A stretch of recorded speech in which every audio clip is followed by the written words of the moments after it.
जय हिंद। आप सभी का स्वागत है आपके अपने YouTube channel Rahul time institute में। दोस्तों आज की वीडियो में जो बात करने वाले हैं वह है क्लास 10th का चैप्टर नंबर 5 यानी सुमित्रानंदन पंत द्वारा रचित चैप्टर भारत माता। दोस्तों इसका जो है सबसे पहले हम लोग जो है कवि परिचय देखेंगे, उसके बाद जो है इसका लाइन बाय लाइन एक्सप्लेनेशन यानी कि कवि का जो है जो रचा हुआ कविता है उसका हम लोग अर्थ समझेंगे। ठीक है, तो सबसे पहले हम लोग कवि परिचय यानी सुमित्रानंदन पंत द्वारा जो रचित है इसका हम लोग परिचय देख लेते हैं।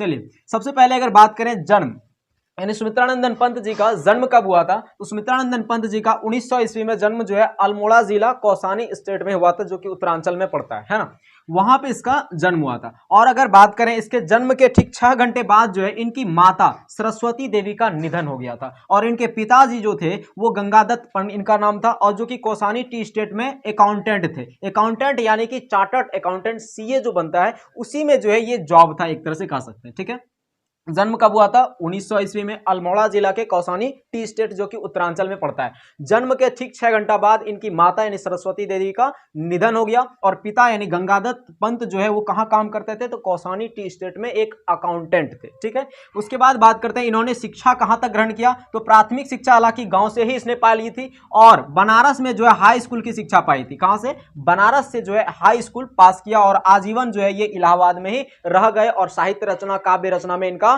संलग्न हो गया, यानी ये मन लगने लगा इसका। फिर अगर बात करें, ये जो है एक छायावादी प्रवृत्ति के कवि भी माने जाते हैं, मानवतावादी, उदारतावादी, हर तरह से अगर कहें तो सभी चीज से परिपूर्ण कवि थे। लेकिन ये क्वेश्चन आपका ऑब्जेक्टिव में बनता है कि कैसे कवि माने जाते हैं, पंत जी यानी कि सुमित्रानंदन पंत जी। तो दोस्तों ये एक छायावादी कवि माना जाता है, इस चीज को आप याद रखिएगा। उसके बाद है ये जो थे ये प्रसाद यानी जयशंकर प्रसाद निराला यानी सूर्यकांत त्रिपाठी निराला, इसका समान छंदों और शब्द योजना में क्या थे, नवीन उस चीज का प्रयोग करते थे। यानी कि उसका जो जैसे आज का अगर देखें तो जो पुराना मूवी होता है उसका डब करके आज बनाया जाता है, जैसे कुली नंबर 1 उसका डब करके जो है मूवी बनाया गया है कि नहीं, वरुण धवन उसमें रोल किया है ना। उसी तरह से जो है जो प्रसाद जी यानी कि जयशंकर प्रसाद जी और सूर्यकांत त्रिपाठी निराला जी का जो छंद था, निराला जी का जो कविता था, उस कविता को उठा करके उसमें से कुछ उसके समान जो है अलग हट करके कुछ चीज प्रकट करने का प्रयास किए थे। कौन, तो सुमित्रानंदन पंत जी। ठीक है, ये जो है एक मानवतावादी कवि भी थे। उसके बाद बात करते हैं ये जो है अतिवादिता और संकीर्णता का क्या करते थे, घोर विरोध थे, घोर विरोधी करते थे। यानी कि अतिवादिता और संकीर्णता के क्या थे, ये घोर विरोधी थे। अतिवादिता मतलब किसी भी चीज को जो है हद से ज्यादा बढ़कर नहीं बोलना। संकीर्णता यानी किसी भी चीज को संकुचित होकर के यानी डर करके नहीं बोलना। ठीक है, अगला देखते हैं इनकी काव्य कृतियां, यानी जीवन में इसने बहुत सारे काव्यों को लिखा है, उपन्यास भी लिखा है, आपका बोल सकते हैं कि भाषण भी लिखा है, बहुत सारी कहानियां भी लिखी है। लेकिन यहाँ पे काव्य पढ़ रहे हैं तो काव्य कृतियां देखते हैं, इनकी बहुत सारी काव्य कृतियां आप बुक से भी इसको देख सकते हैं, एनसीईआरटी बुक से। हालांकि यहाँ हम कुछ इंपॉर्टेंट काव्य कृति लिखे हैं जो कि आपके एग्जाम में क्वेश्चन बन चुका है। एक है उच्छावास, पल्लव, वीणा, स्वर्णधूलि, युगंत, युगवाणी, ग्राम्या। ग्राम्या तो काफी ज्यादा इंपॉर्टेंट है क्योंकि यहाँ पे जो प्रस्तुत हमारा भारत माता चैप्टर है ये भी जो है ग्राम्या पुस्तक से ही संकलित है। तो आपको याद रखना है ग्राम्या। ग्राम्या किसकी कृति है, तो सुमित्रानंदन पंत जी की। ठीक है, उसके बाद है एक चिदंबरा। चिदंबरा बहुत ज्यादा इंपॉर्टेंट है, क्यों, क्योंकि चिदंबरा पे जो है सुमित्रानंदन पंत जी को भारतीय ज्ञानपीठ पुरस्कार मिला हुआ था, इसलिए आपको ग्राम्या और चिदंबरा तो याद ही रखना है। फिर एक है लोकायतन, और ये लोकायतन जो है इनकी सबसे अंतिम काव्य रचना है। लोकायतन सबसे अंतिम काव्य रचना है। तो एक क्वेश्चन यहां से बन सकता है, यहां से बन सकता है, और यहां से बन सकता है। ये बाकी सब भाड़ में जाए, उसको याद रखने का जरूरत नहीं है। उसके बाद है यहां प्रस्तुत जो कविता है वो कहां से है, भारत माता यानी ग्राम्या से ही संकलित है। ग्राम्या काव्य संग्रह से ही क्या है, संकलित है, ग्राम्या से ही लिया गया। ठीक है, जैसे एक बुक होता है कि नहीं, उस बुक में से मान लीजिए ये क्या है, ग्राम्या का बुक है, इस ग्राम्या के बुक में से एक कविता उठा करके दे दिया आपके बुक में भारत माता, समझ में आ गया, वही चीज है। तो ग्राम्या क्या है, काव्य संग्रह है, उन काव्य संग्रह में से एक काव्य पंक्ति आपको उठा करके यहाँ पे दे दिया गया पढ़ने के लिए। उसके बाद फिर आप इंटर में जाएंगे, इंटर से बाद जो है अगला मतलब कोर्स करते जाएंगे तो उसमें जो है और ज्यादा आपको जो है पढ़ने को मिलेगा। फिलहाल अभी आपको बस भारत माता ही पढ़ना है, सुमित्रानंदन पंत जी का काव्य कृति। ठीक है, उसके बाद बात करें इनका निधन जो है 29 दिसंबर 1977 ईस्वी को हो गया था। अब बात करते हैं हम लोग भारत माता का जो हमारा क्या है, तो अर्थ देखेंगे, उसका लाइन बाय लाइन एक्सप्लेनेशन देखेंगे। और आप इस चीज को अगर आप देखेंगे और सही से अगर आप समझेंगे तो आपको हर एक परिस्थिति के बारे में पता चल जाएगा। जब अंग्रेजों का यहाँ पे भारत में अधिकार था, जब अंग्रेजों ने भारत पर जो है शासन किया था, तो उस समय जो है भारतीय जनताओं का स्थिति क्या था, उस पर क्या क्या जुल्म ढाया जाता था, उन सभी स्थिति को जो है इन्होंने कविता के माध्यम से प्रकट करने का प्रयास किया। उसी चीज के बारे में अब हम लोग जो है जानने वाले हैं। तो इसका आप एक स्क्रीनशॉट यहां से ले सकते हैं। तो दोस्तों जब अब जो है हम लोग इसका अर्थ देख लेते हैं। हाँ तो दोस्तों अब हम लोग जो देख लेते हैं सुमित्रानंदन पंत द्वारा रचित यानी भारत माता, सुमित्रानंदन पंत द्वारा रचित भारत माता का जो है लाइन बाय लाइन एक्सप्लेनेशन हम लोग देख लेते हैं। हमने कवि परिचय तो देख लिया, अब हम लोग इसका एक्सप्लेनेशन देख लेते हैं सुमित्रानंदन पंत द्वारा रचित भारत माता का, ठीक है, जो कि ग्राम्या से संकलित है। सबसे पहले जो है आपको क्या करना है, कॉपी पेन लेके बैठना है, लेकिन हाँ एक बार आपको वीडियो जो देखना है वो समझना है, हर एक चीज का अर्थ समझना है। देखिए यहाँ पे क्या है, भारत माता ग्रामवासिनी, और ये जो बात किया है कवि ने वो किस स्थिति के बारे में बताया है, उस स्थिति के बारे में बताया जब अंग्रेजों के समय में जो है भारत का जितना भी नागरिक है वो सब जो है कैसे उनके पैरों के नीचे कुचल गया था, उनके जो चक्र था, उनके जो चक्रव्यूह था, यानी उनका जो शासन व्यवस्था था उनके नीचे कैसे वो दबकर रह गया और भारत माता को कैसे कुचल दिया, इसी स्थिति को जो है इस कविता में दर्शाया गया है। तो ध्यान से आपको समझना है, और हाँ ये चीज जो है आपको अपने मतलब रियलाइज करते हुए चलना है, ठीक है। तो ध्यान से देखिए क्या है, भारत माता ग्रामवासिनी, कवि कह रहे हैं यहाँ पे सुमित्रानंदन पंत जी कि भारत माता गांव में निवास करती है। देखिए भारत में जो है हजारों की संख्या में शहर है, लेकिन भारत माता जो है गांव में निवास करती है। भारत माता ग्रामवासिनी यानी भारत माता गांव में निवास करती है। खेतों में फैला है श्यामल, और खेतों में जो है हरियाली के जगह पे रंगहीन हो चुका है खेत।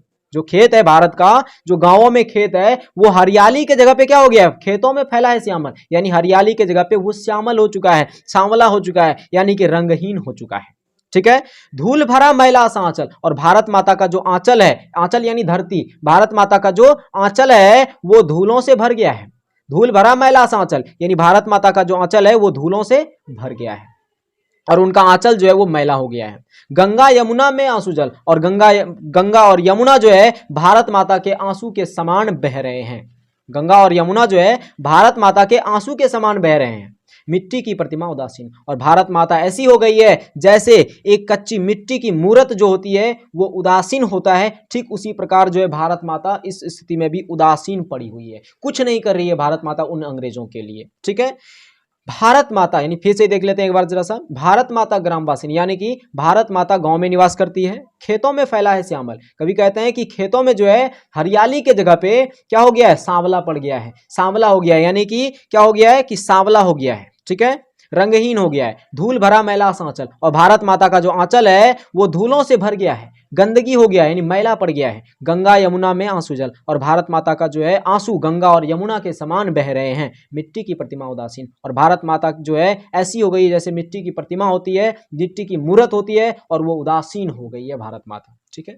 अगला देखते हैं, अगला है दैन्य जड़ित अपलकनत चितवन। क्या है, दैन्य जड़ित अपलकनत चितवन। दैन्य मतलब क्या होता है, दैन्य मतलब होता है गरीबी, क्या होता है, गरीबी, दीनता। तो दैन्य मतलब गरीबी, यानी देखिए भारत माता यानी इस चैप्टर में यानी पहला छंद में भारत माता के पहला छंद में कवि ने क्या दर्शाया, भारत माता की स्थिति को दर्शाया। क्या दर्शाया, भारत माता की स्थिति को दर्शाया कि वो भारत माता कैसी हो गई है अब।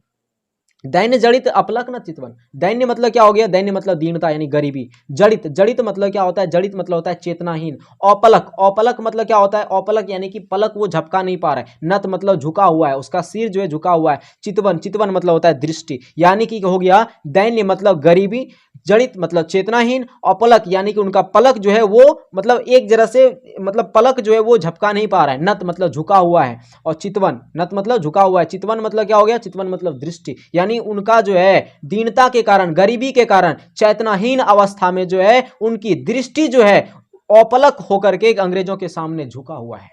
क्या बोल दिए कि गरीबी के कारण भारत की जनता चेतनाहीन अवस्था में जो है उनकी दृष्टि जो है अंग्रेजों के सामने क्या है, नतमस्तक है, यानी झुका हुआ है।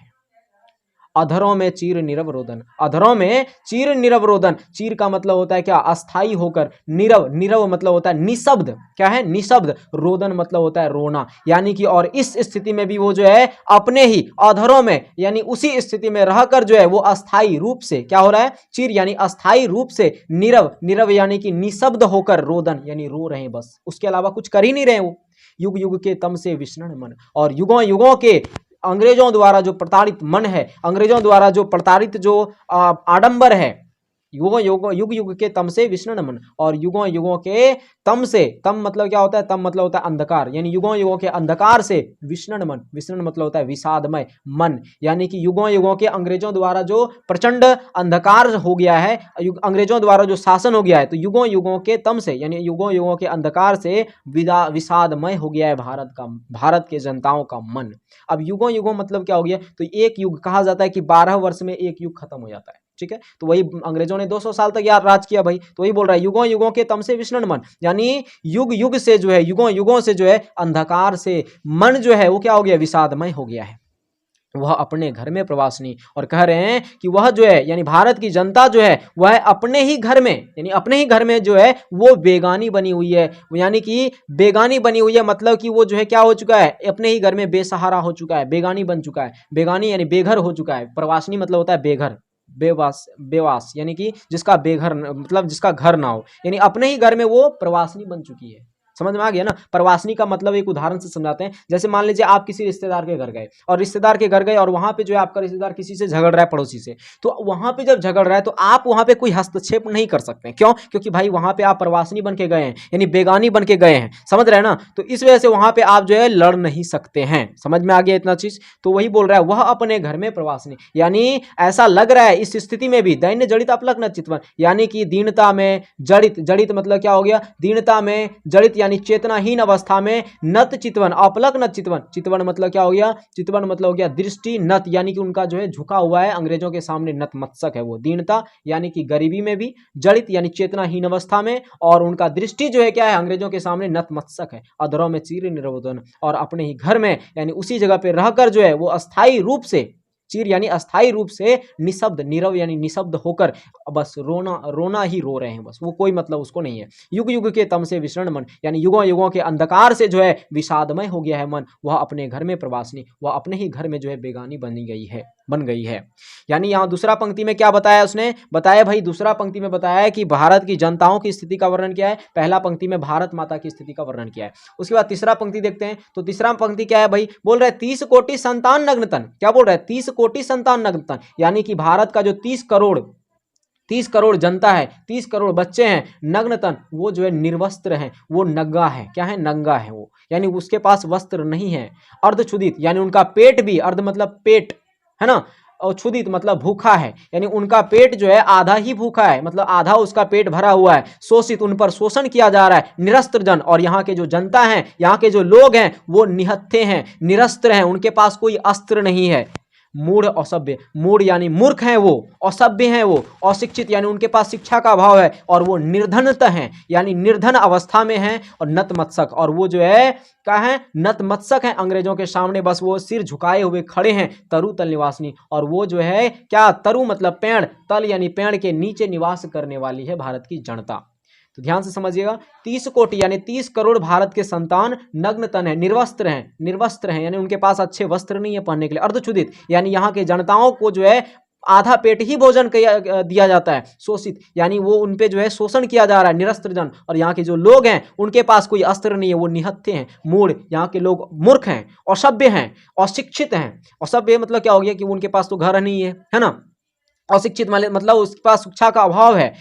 निर्धन यानी उनके पास धन का भी अभाव है। नतमस्तक, और वो जो है इसके बावजूद यानी कि इस ऐसी स्थिति में जो है वो अंग्रेजों के सामने बस नतमस्तक हैं। और क्या है, तो और है वो तरु तल निवासनी, और बस वो वह जो है तरु यानी कि पेड़, तल यानी कि पेड़ के नीचे बस निवास करने वाली है। स्वर्ण सस्य पर पद तल लुंठित, स्वर्ण मतलब होता है सोना, सस्य मतलब फसल, यानी सोने जैसा फसल, पर यानी सोने जैसे फसल को जो है पर पद तल लुंठित, पद मतलब होता है पैरों तले, तल यानी पैरों के नीचे, लुंठित मतलब लताड़ दिया यानी रौंद दिया। तो स्वर्ण सस्य यानी सोने जैसी फसल को पैरों तले रौंद दिया, यानी रौंद दिया जाता है। स्वर्ण सस्य यानी कि सोने जैसे फसल को अंग्रेजों द्वारा पैरों तले रौंद दिया जाता है। धरती सा सहिष्णु, और आज का जो मनुष्य है यानी उस समय का बात कर रहा है जब अंग्रेज द्वारा जो है भारत गुलाम था, है ना। तो धरती सा सहिष्णु मन कुंठित, यानी कि सोने जैसे फसल को जो है अंग्रेज अपने पैरों तले उसको जो है रौंद देता है, लेकिन फिर भी धरती सा सहिष्णु, लेकिन फिर भी जो है धैर्यवान होकर, धरती जैसा धैर्यवान होकर जो है वो मन कुंठित, कुंठित मतलब होता है गतिहीन, है ना। अपने मन को जो है वो गतिहीन बना दिए हैं। क्या बना दिए हैं, गतिहीन बना दिए हैं। अब देखिए गतिहीन मतलब वो जो है मतलब कोई काम करना ही नहीं चाहता है। जैसे देखिए उसको कोई गुस्सा ही नहीं आता है, बस वो धरती जैसा सहनशील बना हुआ है। उसको मार रहा है, हाँ भाई मारो, कोई दिक्कत नहीं, हम कुछ नहीं करेंगे, हाँ भाई मारना है तो मारो, बस जी सर करना मतलब उससे मतलब है, कोई मतलब उसको नहीं रहा है। वही बोल रहा है स्वर्ण सस्य परपद तल लुंठित, मतलब कि सोने जैसे फसल को अंग्रेज अपने पैरों तले रौंद रहा है, लेकिन धरती सा सहिष्णु, लेकिन धरती जैसा सहनशील मन लेकर के वो कुंठित, वो गतिहीन अवस्था में पड़ा हुआ है। क्रंदन कंपित अधर मौन स्मित, क्रंदन मतलब होता है रोना, क्रंदन मतलब रोना, कंपित, कंपित मतलब होता है कांपना, अधर, अधर मतलब होता है होंठ, मौन, मौन यानी मौन अवस्था में है, स्मित, स्मित मतलब क्या हो गया, वो स्थित है मौन अवस्था में। समझ में इतना आ गया। स्मित यानी होता है क्या, मुस्कान, उसके होठों पे जो है, क्रंदन मतलब रोना, और इस अवस्था में वो बस रो रहे हैं, कांप रहे हैं। अधर, अधर यानी उनका होठ जो है फिर भी चुप है, क्या है, चुप है। स्मित, स्मित मतलब कि क्या, मुस्कान, उनके होठों से मुस्कान भी चली गई है, क्या चली गई है, मुस्कान भी चली गई है। वो जो है क्या हो रहे हैं, क्रंदन यानी रो रहे हैं, वो कांप रहे हैं। अधर, अधर यानी कि उनका होठ जो है फिर भी वो होठ उनका मौन है। जैसे देखिए एक बच्चा होता है, उनको अगर आप पीट देंगे ना, तो पीटने के बाद वो जो एकदम कांपता है, रोता है, और उनकी होंठ जो होती है वो होंठ जो एकदम चुप, एकदम चुप्पी साधा हुआ रहता है, उनकी मुस्कान भी जा चुकी होती है उनके चेहरों से। समझ में आ गया। तो ऐसी ही स्थिति थी उस समय कुछ भारत के जनताओं का, यानी उनके सोने जैसे फसल को जो है अंग्रेज अपने पैरों तले रौंद भी देता था, लेकिन उनका जो हृदय था वो धरती जैसा सहनशील बन चुका था, और वो अपने मन को जो है यानी कुंठित कर चुका था। कुंठित मतलब होता है गतिहीन कर चुका था, यानी वो आगे बढ़ने का नाम ही नहीं ले रहे थे। और इस अवस्था में जो है वो उसके अलावा यानी उसके पास जो है बस रोना रह गया था, कांपना रह गया था। अधर यानी कि वो जो है क्या करते थे, उनका होठ जो है फिर भी मौन अवस्था में रहता था। स्मित यानी उनके होठ से मुस्कान भी जा चुकी थी। राहु ग्रसित, ऐसा लगता है जैसे यहाँ के जनताओं को जो है राहु ग्रसित, राहु ग्रसित का मतलब क्या होता है, मतलब कि यहाँ के लोगों को जो है राहु ग्रह ने ग्रहण कर लिया है। राहु ग्रह ने क्या कर लिया है, ग्रहण कर लिया है। शरतेंदु हासिनी, शरतेंदु मतलब होता है शरद ऋतु का चंद्रमा, शरद ऋतु का चंद्रमा, ऐसा लगता है जैसे शरद ऋतु के चंद्रमा को जो है मतलब अब व्यर्थ होते दिखाई दे रहा है। शरद ऋतु का चंद्रमा पे जो है क्या हो रहा है, काला बादल छाया दिखाई दे रहा है, ऐसा लग रहा है यहाँ के। ठीक है, राहु ग्रसित, जैसा लगता है कि यहाँ के जनताओं को राहु ग्रह ने ग्रसित कर लिया है। शरतेंदु हासिनी यानी कि शरद ऋतु का चंद्रमा ऐसे लगता है जैसे उस पर काला बादल छा चुका है। ठीक है, अगला देखते हैं हम लोग। ये हम लोग टोटल 4 पंक्ति देख लिए, अब हम लोग 5वां 6ठा पंक्ति देखते हैं, यानी टोटल 6 पंक्ति है ना, 6 स्थिति है, और इसमें सबसे इंपॉर्टेंट आपको है ये वाला। ठीक है, ज्यादा पूछा भी जाता है, ध्यान से समझिए अब इसको। ठीक है, क्या है अगला, अगला है चिंतित भ्रिकुटि क्षितिज तिमिरांकित। क्या है, चिंतित भ्रिकुटि क्षितिज तिमिरांकित। चिंतित, चिंतित मतलब क्या होता है, चिंतित मतलब हो गया भाई चिंता में है, यहाँ के भारत के जनता जो है चिंता में है। भ्रिकुटि यानी उनकी भौं, भौं मतलब आईब्रो, समझ रहे हैं ना, उनका वो जो है उनकी भौं से लग रहा है वो क्या है, चिंता में है। क्षितिज, क्षितिज मतलब क्या होता है, यानी वो जो है एकदम छुपा हुआ है, एक तरह से एक अवस्था में है। तिमिरांकित मतलब अंधकार से घिरा हुआ है, क्या है, अंधकार से घिरा हुआ है। चिंतित यानी वो चिंता में है। भ्रिकुटि, भ्रिकुटि यानी उनका भौं ऐसा लग रहा है कि जैसे वो चिंता में है, और उनकी जो आंखें हैं वो क्षितिज है, यानी नीचे के तल से वो झुका हुआ है। समझ रहे हैं ना, तिमिरांकित मतलब अंधकार से वो घिरा हुआ है, यानी यहाँ की जनता चिंता में है, चिंता में है। उनकी भौं यानी कि वो जो है झुका हुआ है, और अंधकार से वो जो है घिरा हुआ है। ठीक है, नमित नयन नभ वाष्पाच्छादित। नमित, नमित मतलब होता है झुका हुआ नयन, झुका हुआ, और यहाँ नयन यानी आंख, उनकी आंखें जो एकदम झुकी हुई है, ऐसे लग रहा है जैसे नभ यानी जैसे ऐसे लग रहा है जैसे आकाश के सामने वाष्पाच्छादित, जैसे आकाश के सामने भाप से, जैसे आकाश जो है भाप से ढका हुआ रहता है, ऐसे ही लग रहा है। नमित नयन यानी ऐसे लग रहा है जैसे नयन के आगे जो है क्या हो गया, नयन जो है वो झुक चुका है। ठीक उसी प्रकार जिस प्रकार आकाश के सामने यानी आकाश जैसे जो है, यानी आकाश जो है क्या होता है, भाप से ढक जाता है, ठीक उसी प्रकार। आनंद श्री, आनंद मतलब क्या होता है, आनंद मुख, और श्री मतलब होता है मुख की शोभा, मुख और ये होता है शोभा, तो मुख की शोभा। आनंद श्री छाया राशि उपमित, यानी कि मुख की शोभा छाया राशि उपमित, मुख की शोभा की जो छाया हो गई है वो क्या है, शशि उपमित मतलब हो गया चंद्रमा से उपमा दी जाने वाली है, यानी कि मुख की जो उनकी शोभा है वो ऐसा लग रहा है जैसे वो चंद्रमा से उपमित है, यानी उसकी उपमा जो है चंद्रमा से किया जा सकता है, यानी उसकी उपमा जो है चंद्रमा से किया जा रहा था कहीं पे, तो आज लेकिन वो क्या हो चुका है, ज्ञान मूढ़ बन चुका है। यानी ऐसी भारत माता जो कि कभी गीता की प्रकाशनी थी, जहां से कि कई सारे यानी भारत का सबसे प्रमुख काव्य ग्रंथ यानी सबसे प्रमुख शिक्षाप्रद भाग ग्रंथ भगवत गीता, और वो भगवत गीता का प्रसारण जो है भारत से हुआ है, ऐसे भारत में यानी जो गीता प्रकाशनी है भारत माता, वह भारत माता आज ज्ञान मूढ़ बन चुकी है। क्या बन चुकी है, ज्ञान मूढ़, यानी ज्ञानता में क्या हो चुका है, वो मूर्ख बन चुका है। ज्ञान है लेकिन फिर भी क्या है, मूर्ख बन चुकी है वो। भारत माता आज मूर्ख बन चुकी है। गीता प्रकाशनी यानी गीता का प्रकाशन करने वाली भारत माता भी क्या बन चुकी है, आज ज्ञान में मूर्ख बन चुकी है। ज्ञान है लेकिन वो क्या बन चुकी है, मूर्ख बन चुकी है।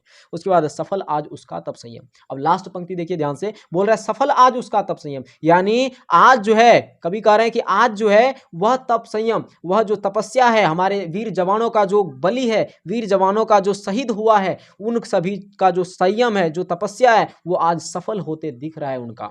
सफल आज उसका तप संयम, यानी आज जो है उनका सफल हो रहा है उनका संयम। पिला अहिंसा स्तन्य सुधोपम, भारत माता ने अहिंसा रूपी दूध पिलाकर, अहिंसा रूपी अपने स्तन्य से जो है दूध पिलाकर महात्मा गांधी को भेजा इस धरती पे, और हरती जनमन भय, और लोगों के मन से, जन यानी लोगों के मन से भय को हरा। किसने, महात्मा गांधी ने। भवतम भ्रम, और उनके यानी उन सभी के जो है भ्रम को यानी अंग्रेजों के प्रति जो भ्रम था कि हम जो है अंग्रेजों से कभी आजाद नहीं हो सकते, उस भ्रम को भी निपटारा किया। किसने, महात्मा गांधी ने। ऐसा कहा जाता है कई सारे बुक में, ठीक है। जग जननी जीवन विकासिनी, तो यहाँ पे कह रहे हैं हे भारत माता, आप तो जगत की जननी है, आप जीवन विकासिनी है। देखिए बाकी सारी पंक्तियों में देखें तो आपको मिलेगा कि भारत माता की यानी कमियों को दर्शाया गया, भारत माता कुछ नहीं कर रहा है, यहाँ के संतानों को ऐसा दुख दिया जा रहा है, लेकिन लास्ट में आखिरकार आकर के भारत माता की जो है गुणगान गाया गया है कि जग जननी जीवन विकासिनी। हे भारत माता, आप तो जगत की जननी है, आप तो जीवन विकासिनी है। इतना समझ में आपको आ गया होगा, ठीक है। तो इसका आप जो है, अगर आपको जो टॉपिक समझ में नहीं आया, आप जो है वीडियो मतलब पीछे कीजिए और वो चीज़ आपको लिखिए, और जब तक आप लिखेंगे तब तक आपको घंटा समझ में नहीं आने वाला है। तो दोस्तों ये चीज़ आपका कवर हो गया होगा। मिलते हैं अगले वीडियो में, तब तक के लिए जय हिंद, जय भारत।